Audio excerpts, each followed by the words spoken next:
Hi friends, I hope you have a wonderful day, and this time I'm gonna be reacting to MICHÈLE Mouton, the greatest female driver in history. I really hope that I said it right.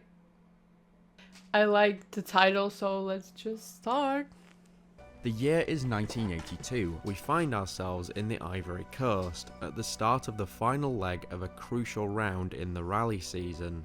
After hours and hours of tough, relentless driving, the two title contenders would start this decisive section in a dead heat, as incredibly, they have posted the exact same time. And to the absolute shock of many people watching, one of them is a woman. And not only is she trying to fight off her rival, but she's also fighting to stifle her utter despair due to receiving a horrific piece of news prior to starting the race. Will she be able to triumph? This is the story of a young girl from France who came and showed the men how it's done. This is the incredible story of MICHÈLE Mouton, a person that many will consider as the greatest female driver in history.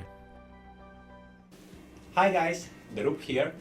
Before we start, I'd like to quickly say that this is a very special video for the incredible achievement of this channel reaching 100k subscribers. Thank you very much.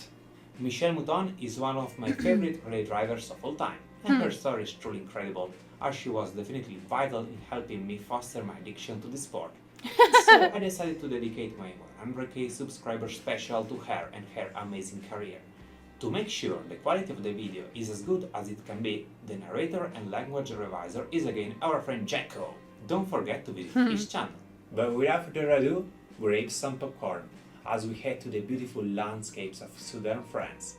The story begins way back in the early 1960s. The young MICHÈLE, born in 1951 in Grasse in the French mountains, would find her first taste of driving at the age of 14, as she would regularly motor about in her father's Citroën 2CV. However, the interest in racing would not start here. In 1972, Mouton met Jean Taibé, and the two quickly became friends. While attending a rock and roll concert, Taibé began talking about rallying to her, and he invited her to become his co-driver at the 1973 Monte Carlo Rally, the opening round of the first ever World Rally Championship. He would also have her on board for some local rallies in France. While the results were not at all anything to write home about in this initial experience with Taibé, Mouton had begun to understand and, more importantly, enjoy the sport of rallying. MICHÈLE's father was actually very enthusiastic about his daughter's growing interest in rallying, as he himself longed to become a racer. However, he was not a fan of Taibé, who he considered to be too cocky. So he proposed a different deal to his daughter. "Listen, I know you like driving and I prefer to see you doing that than navigating. I'm going to buy you a car and provide funding for you to do 1 year with proper equipment, and we'll see how you get on. If you do well, you can continue. If not, you must give it up." Pierre Mouton was not But still, it's a good deal. a rich man, but he kept his word. MICHÈLE was presented with a brand new Alpine A110 prepared for Group 3, which was rather undeniably one of the greatest rally cars of the time. MICHÈLE had the tools, the funding, So they had the money, right? and the car to do well. Now it was up to her. And either way, one thing was for sure, MICHÈLE loved the challenge. Now, if I were to ask you the question of what is the best way to show your talents to your father, there's probably a range of answers you may think of, but winning in your class at a rally championship is surely one of the best. At the end of 1974, Mouton was crowned the French ladies champion, which isn't a bad start at all.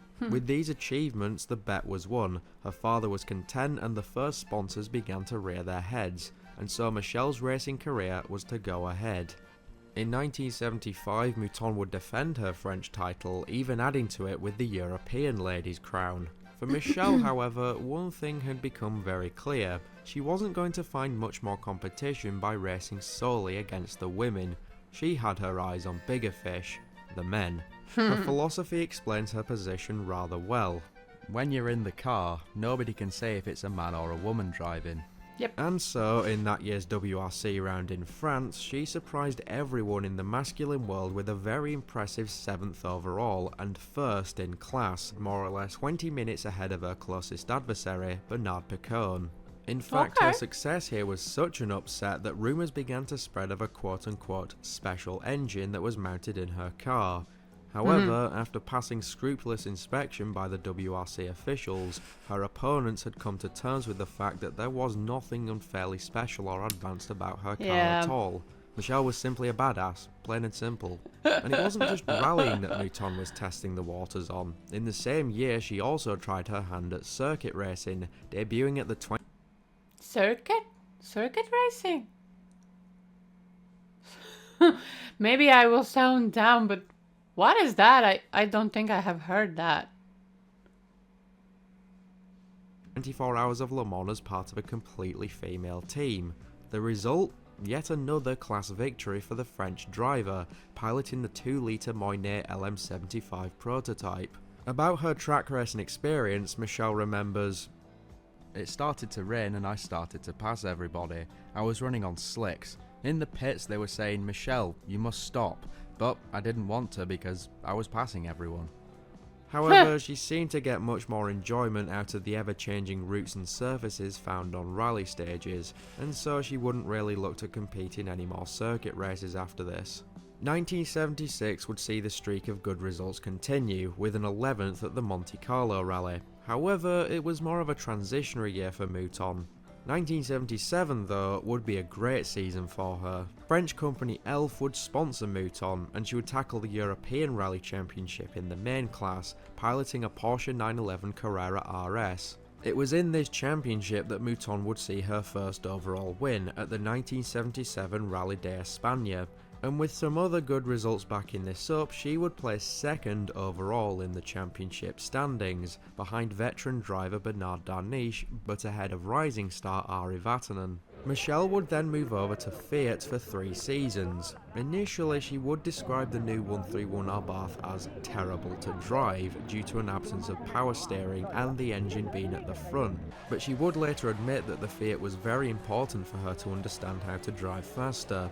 Mouton would end up posting some positive results in the new machine. She took first at the 1978 Tour de France automobile, second place in the French Championship, and an impressive 4th in the FIA Cup for drivers. It was all too clear to her competitors that Mouton really could drive. It would be at the end of Finally, they understood. this stint of excellent results that her career would see the introduction of the next stage. The boss of the Audi Works team offered her a place for 7 events in the following season in their new Quattro, alongside Hannu Mikkola.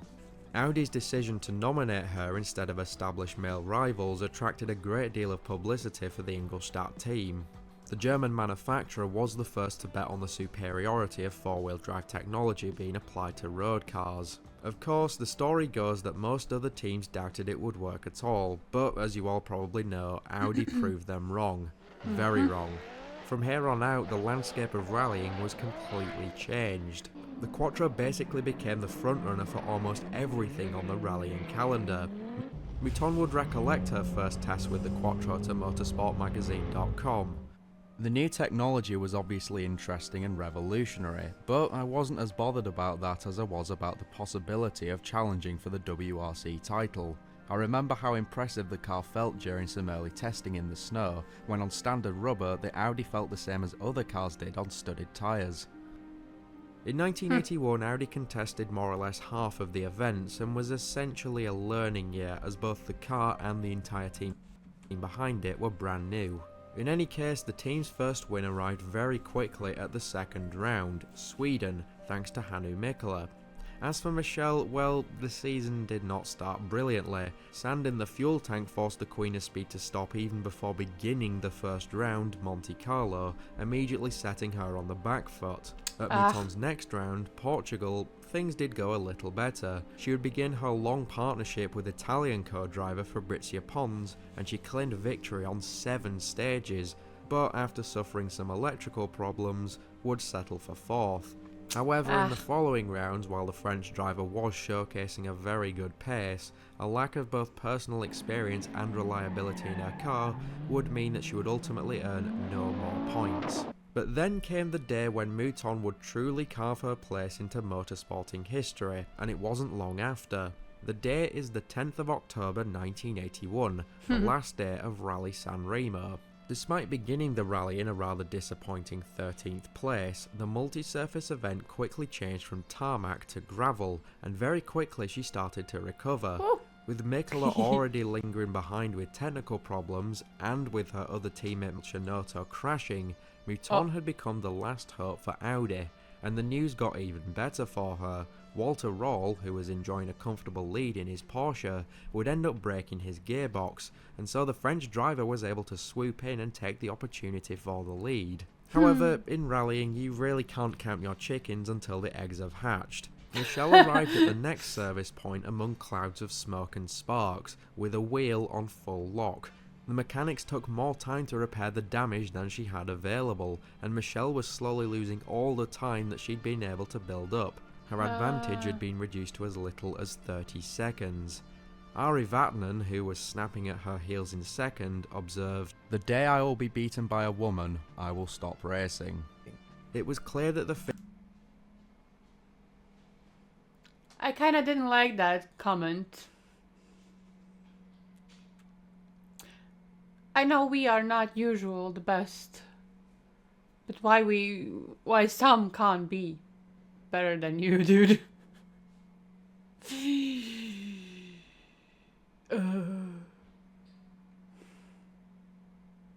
I didn't like that. Finn was ready to give everything to avoid being beaten by Michelle, and even worse, the surface had returned to the tarmac, not a place where the Quattro excelled. We have not a proper asphalt, and they have a proper asphalt. With the pressure mounting, Michelle found that she could not sleep at all that evening upon returning to the hotel. Upon getting back into the car the next day, she turned to look at her co-driver and said, "Okay, we forget everything and we're back at the first stage of the rally again, because one of us will crash." Just as she predicted, not long after arrived the news that Vatanen had hit a rock and was out of the race.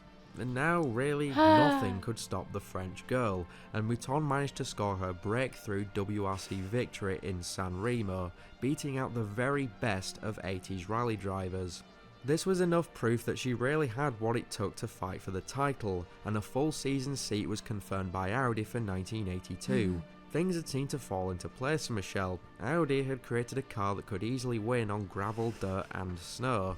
The main problem was that pesky little thing called unreliability. But with the prospect of efficient German engineering fixing this problem in time for the next season, her opponents were certainly in for some tough competition. While many people of the time doubted and even flat out disliked Mouton and her talents, her teammate Hannu Mikola... But like, disliked, why? Just because she's a woman? Or something else that we don't know? Or I don't know. would end up being one of her biggest supporters. The Flying Finn spent many hours with Michelle during the season, helping her to better understand the car and giving her lots of suggestions to push herself to new heights. Usually a teammate would provide the single biggest rivalry to a driver in any given rally, but the atmosphere at the Audi team was rather different, with Mouton and Mikola becoming true friends, working together for both the team and each other's benefits. As for Ari Vatanen and his promise, well, obviously he did not retire, and would end up apologising to Michelle. Her speed took me and everybody else by surprise. It put our masculine pride to the test. And so came the start of the 1982 season, a year that was marked by overwhelming German dominance. Audi had the fastest car on pretty much every stage, and Opel too had put forward a very reliable contender, bolstered by German driver Walter Röhrl. Could Michelle possibly have a chance of taking the world crown among such stiff competition? Well, like the running in the year before, the opening round was not a good start for Michelle. Not far into the rally, her Quattro would lose grip around a fast right-hander, the likely perpetrator being black ice. Whatever it was, the Audi would come to rest against the wall of a house. Her co-driver, Pons, was unharmed, but Michelle was forced to wear a cast on her left leg until the next round. Plus, Walter Röhrl, who will be the main opponent for the Audi team, claimed victory over Hannu Mikola. Round 2 was once again in the ever-beautiful foothills of Sweden, which this year was almost foreseeing complete snow cover, the perfect terrain for the four-wheel drive Audi to let rip. and the Bavarian team certainly took advantage, with 3 of their cars in the top 3 places early on, being MICHÈLE, Swedish driver Stig Blomqvist, and Michelle taking 3rd. Not a bad start for someone who had just recovered from injury. Yeah. But as quickly as it started to turn round, disaster yet again struck the team. 5 special stages before the rally's end, MICHÈLE slid into a snowbank, and his Quattro would end up being stuck, blocking half the street. While spectators were furiously attempting to put the finished Quattro back on the road, Blomqvist hurtled through, barely missing the stuck Audi. However, a collision was only postponed, as Mouton quickly arrived on the scene, but unlike Blomqvist, would not be able to avoid MICHÈLE. No one was hurt thankfully, but Mouton would lose several minutes and her podium position. Audi themselves were not quite as displeased, with Blomqvist getting them their first victory of the year.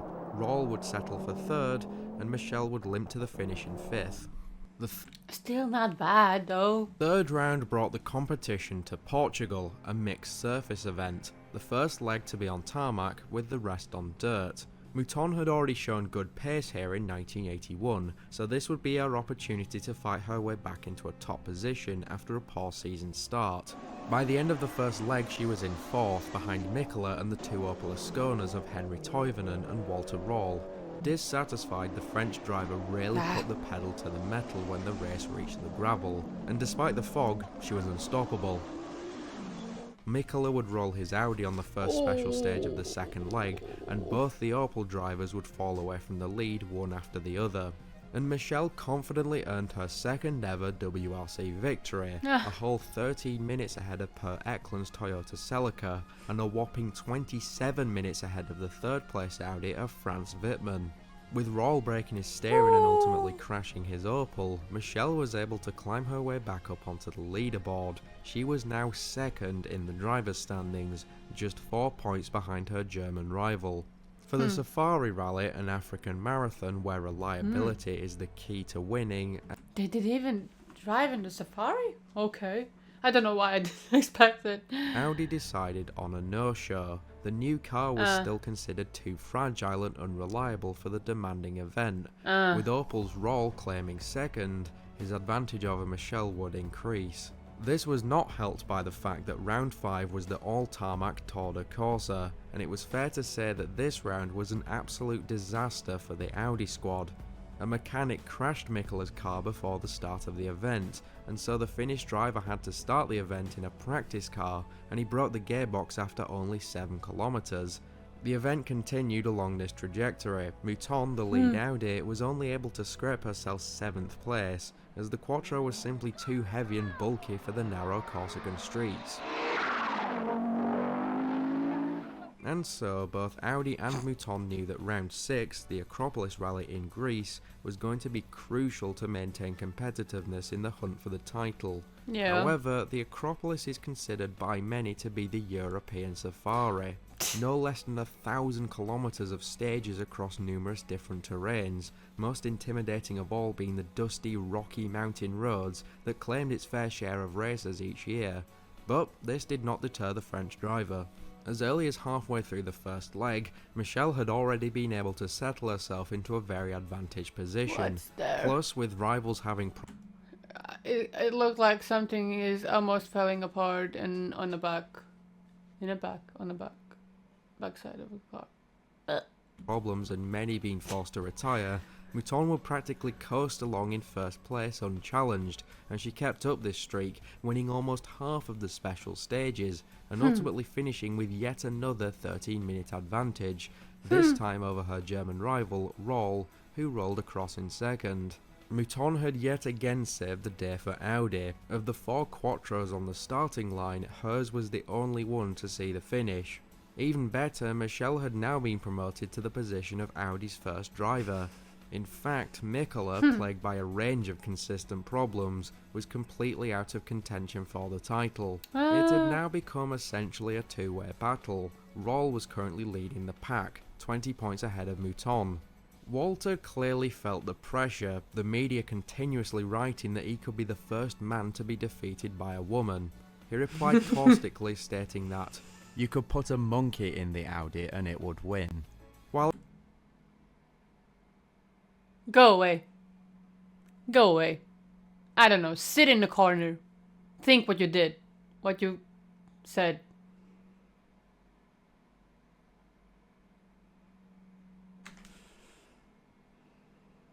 I don't like you. Go away. While it's hard to deny the superiority of the Quattro in most circumstances, Mouton was beating, among others, her Audi teammate, Hannu Mikkola, in the same machinery, and he was by no means a slacker himself, as he would of course take the WRC crown in 1983. Naturally, this declaration caused a significant uproar, and Michelle was branded by the media as La Femme qui dérange, which translates to the cold-as-hell nickname of the woman that upsets. Audi then made its first ever trip to the Rally of New Zealand, which in retrospect was a complete waste of money and time, as the entire team scored a combined total of 0 points. Mouton herself seemed to be near her third victory of the season, or at least a podium position, but her engine blew after an oil pipe broke while she was leading the event. Roll managed to wrangle third, but Michelle was by no means out of contention for the title.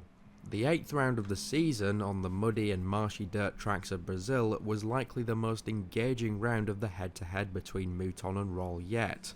The two contenders would finish first and second on all 29 special stages with the exception of 3. But the two strategies differed heavily. Roll went for a pure maximum attack, trying to keep pace with the Quattro in his rear-wheel drive Opel.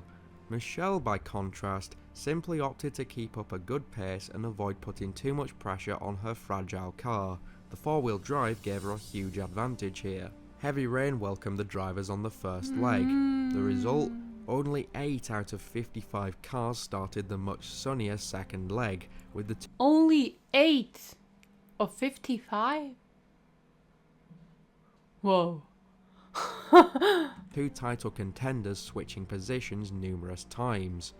Entering the second leg, the Opel driver was leading and was able to parry every furious attack by Michelle, but by the fourth leg the Femme qui dérange had become much more consistent. Roll was forced to hand the lead back over, but without any surrender, the battle wasn't over yet. The French driver did not let up, continuing to trade fastest times with the German. However, when Roll went off the road and broke his steering, he fell a considerable amount away from the lead. The winning margin, which was really no measure of the closely contested battle, was a whopping 35 minutes. Michelle's third win was safely secured. In the next 2 rounds of Finland and San Remo, the point situation did not change very much. The only podium either of the two frontrunners were able to manage was a third for Roll at San Remo, Shivers. by the skin of his teeth. By contrast, these 2 rounds were a significant help to Audi's efforts, with them taking first and second at both. The trip to round 11, the Ivory Coast, was therefore going to be a very crucial round for the driver's title. Because this championship was taking place in 1982, it was operating under an old rule set that considers only the 7 best results. If Mouton were to win here, she would only need a 3rd place in the last round at Great Britain to achieve her incredible feat. Roll's results were simply not that important anymore. The Ivory Coast round was long, rough and demanding. It was an African marathon, similar to the more well-known Safari Rally, but by no means any less intimidating, notably having a lot of its route down in the jungle. Audi, who had initially not planned to enter the event as they had at the Safari Rally, had a change of heart last minute and prepared everything to support their front-running driver as best they could. Stig Blomqvist was called up to drive a Quattro as a course opening car, while Mikkola was in a Quattro that was basically an unofficial chase car, which actually had Roland Gumper as the co-driver. He may not have been great with the pace notes, but very useful as a mechanic. Everything had been put in place for this massive challenge, but just 2 hours before the start of the event, Michelle received a phone call which would change the trajectory of her career forever. Her number 1 fan, the person who pushed her to become so great, her father, had passed away. It was an unexpected Why I suddenly straight away thought, don't say the father died. Don't say it. No. blow. Michelle was naturally devastated by the news, and she was ready to drop the competition entirely and return to France. The rally was merely in the background now, Of and course. both Fabrizia and Gumpert supported her decision. It was only when Mouton's mother reminded her that her father would have wanted her to race that she decided to stay.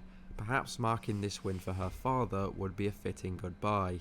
Mouton didn't tell the rest of the team what had happened because she did not feel strong enough. Michèle would later recollect that at points during the rally, she was in tears.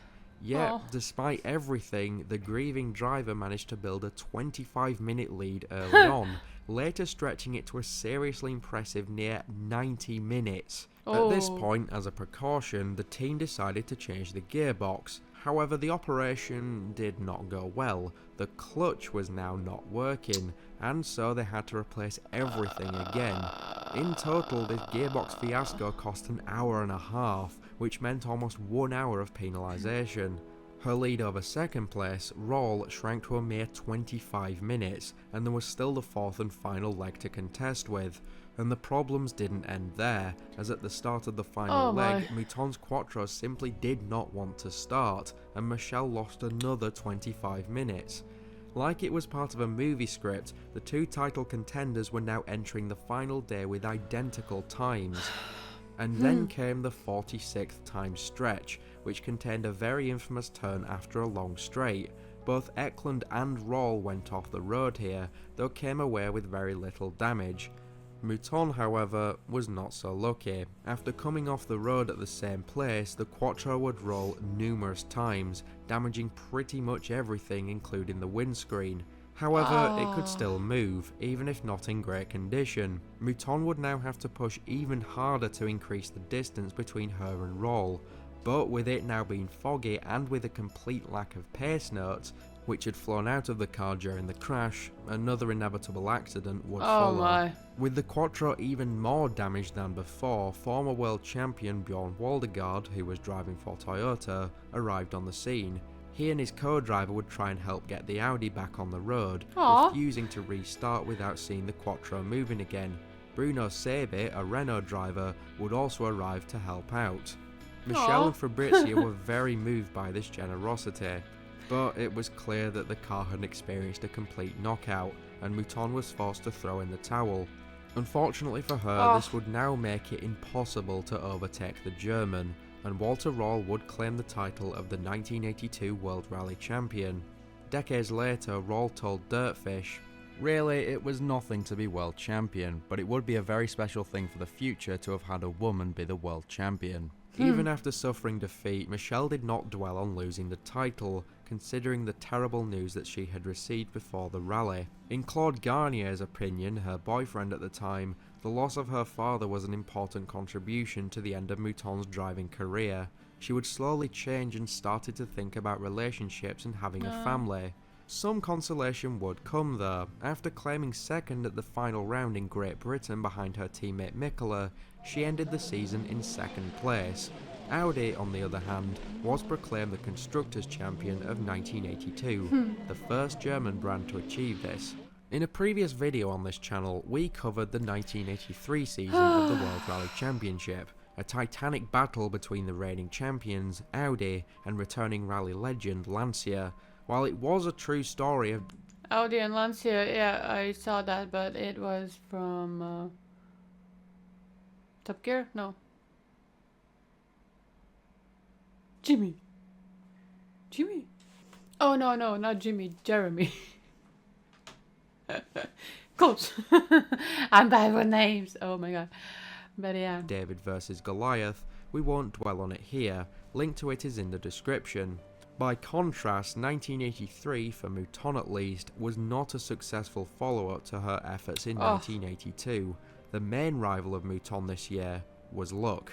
Her lower placement was largely down to two mistakes that she made in both Monte Carlo and Greece, and then in almost every other rally she was slowed down by various technical issues that were out of her control. Emblematic of this theme was her DNF in New Zealand, due to a broken engine that just had to go while she was in first, and very close to the finish. By the end of the season, with 3 podiums, she finished 5th in the drivers' standings. For 1984, Audi added their once main rival, Walter Roll, to their already formidable lineup, and they had a true hand of aces, MICHÈLE, Blomqvist, Roll and of course Mouton, but not all rallies were on the programme for the last 2. Michèle, in particular, only signed a 5-event contract, and in this season she would finish on the podium for the last time in her career, with a 2nd place in the Swedish round. But by no means did this mean that Mouton's bank of achievements had come to the end of the road yet. For 1985, she wanted to cut back on her level of commitments to the sport, and so signed on to a contract for testing and development duties. This led to her driving both the Sport Quattro S1 and the legendary S1E2 in the British Rally Championship. This campaign, however, was plagued by reliability issues from the start, with just one paltry event finish. Oh. Her only drive in the WRC that year at the Ivory Coast continued this streak of bad luck. The team was accused of car swapping, and team principal Roland Gumpert had no choice but to retire her car while she was in 4th position. However, 1985 wasn't all storm clouds for her. Audi needed Mouton's help to win Pikes Peak, an infamous international hill climb in the Rocky Mountain range of the USA. They saw a win at this event to be crucial for the visibility of the German brand in North America. In the previous year, the duo of Mouton and Pons finished 2nd, though they did take victory in their class, not to mention that this was their first participation in the event, not bad at all. But in 1985, Audi and Mouton wanted overall victory. However, yet again for the poor driver, another problem would plague her efforts. This time it was a controversial penalisation before the start of the event. Huh? They accused me of having exceeded the speed limit by 5 miles per hour when practice started. I was fined and I told I wouldn't be allowed to sit in the car at the start, that I would have to jump in and buckle up before I could leave the line. I pointed out that it would be crazy to do that, and possibly unsafe if I didn't do up my belts properly, so they backed off and agreed to let me be in the car, but Audi's mechanics had to push me to the line, and I wasn't allowed to select a gear until the clock had started. To be honest, all they succeeded in doing was increasing my motivation. Michèle Mouton came to the start line, pushed by the entire Audi team. And despite the slippery conditions caused by a hailstorm, not only did she win the hill climb, but she also destroyed the previous record by an astounding 13 seconds. The record had been held by the Unser family for 3 generations, each son beating the record of his father, and when it was broken, Bobby Unser, the former record holder, was vocally upset. Mouton responded with, "If you have the balls, you can try and race me back down as well." That shut him up. Michèle was also the first non-American driver to have won the Pikes Peak International Hill Climb. Furthermore, she remains the only female to date to have earned this victory. 1986 then arrived with some very surprising news. Mouton had accepted the court of Peugeot, piloting their 205 T16, breaking her successful years-long collaboration with Audi. This year's programme saw her compete in her 2 WRC home events, Monte Carlo and Corsica, plus the German Rally Championship. The WRC campaign started badly, with a retirement due to technical problems, and she would see an even worse conclusion at the Tour de Corsa, with the tragedy of Henry Toivonen's and Sergio Cresto's death in their Lancia Delta S4. Michèle was already out of the race when the news arrived, this time due to a gearbox problem, while she was holding a respectable 3rd position. And as you all likely know, the FIA would respond to this accident by banning all Group B machinery for good. Mouton, who was 35 years old at the time, decided that this transitionary period in rally sport to be the perfect moment to retire from her driving career and start a family. But not before she completed the German Rally Championship. Here, Michèle quickly earned another nickname, Der Schwarze Vulkan, which translates to the even colder moniker of the Black Volcano, a name given to her by the press due to her furious temperament and her long black hair. And her competition, a majority of German drivers, clearly had no chance of quelling the eruption. Mouton won 6 of the 8 events, the other 2 being retirements. Total domination. And with the Volcano winning the German title in 1986, it was a very nice way of rounding out her mainstream career. Mouton would later become a mother in 1987, curiously around the same time as her historical co-driver Fabrizia Pons, but nonetheless Mouton would remain actively engaged with the sport that forged her iconic identity. 1 year later, she co-founded the Race of Champions in memory of her friend Henry Toivonen. The Race of Champions continues to this day as a multidiscipline contest between some of the world's very best drivers. If you've never watched it, it's a highly recommended experience. She would also enter some rally raid events around this time, but only as part of the Peugeot support team. Other than that, she would occasionally participate in other notable competitions, the two most notable being the winning of the Female Cup in the 1995 Trophy Andros, and she would even take second behind former teammate Stig Blomqvist in the 2000 London to Sydney Marathon behind the wheel of a Porsche 911. Today, Mouton maintains a strong showing in the sport, acting as the FIA manager for the World Rally Championship since 2011, overseeing the world that she once took by storm, a feat that no woman has managed to repeat since. It would truly be amazing to see a woman again at the top of the podium, and perhaps with the help of other new introductions like the W Series. This might not be a concept that's too far in the future. And surely our French Queen of Speed would be a mighty source of inspiration for this movement of women in motorsport. Michèle Mouton remains to this day the most successful female driver of all time, outscoring her male colleagues and rivals multiple times over, and she's a female icon that really does deserve so much more recognition I have the Audi car, but I don't have her. in the world of sports. Mouton didn't just show that women do actually belong in sporting realms largely dominated by the men, she screamed it as loudly as possible, over the doubters, over all the distractions, and even over the roar of her Audi Quattro.